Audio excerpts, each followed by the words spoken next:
Tugtar Lúnasa bhí Lúnasa sa Ghaeilge.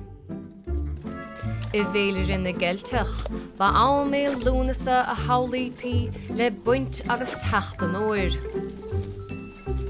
Animníoch Lúnasa I níag lú, dia orsa cóchtach.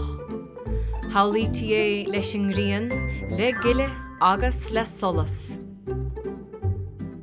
Ba nós le daoine techt le chéile an gcéad lá de bhí Lúnasa, Lá Lúnasa, chun ceiliúradh a dhéanamh. Agus iad imníoch fuatha le míana fada an nuas, buaiseamh mór don bobal é a gcónaí, nuair a bhí na barí olaf le buint. Bhíoch anna áthas ortha chomá, go raibh sa láthair bí an nó curtha I deiscicha don déobhse amach rompa. Tharlaíoch mórán dus na tonóil mhaidhreachasa bhealach clic agus slé.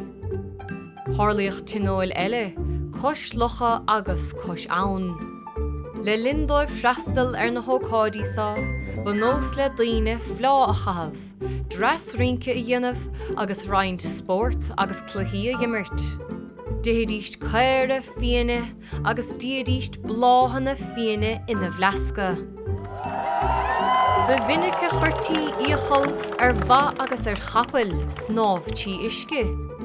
Chreití go fur leathan go gosnóch sé seo na henimhithe ó cheann na bliana.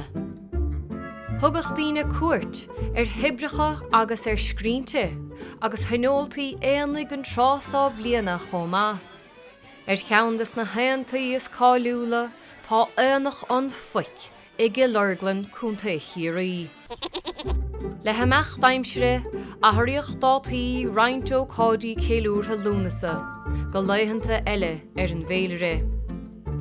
Farír is beag troch do chluisfá chuid bhadas na hócádaí ceiliúradh sáinis, agus iad imithe go chumláin as caoine na naine.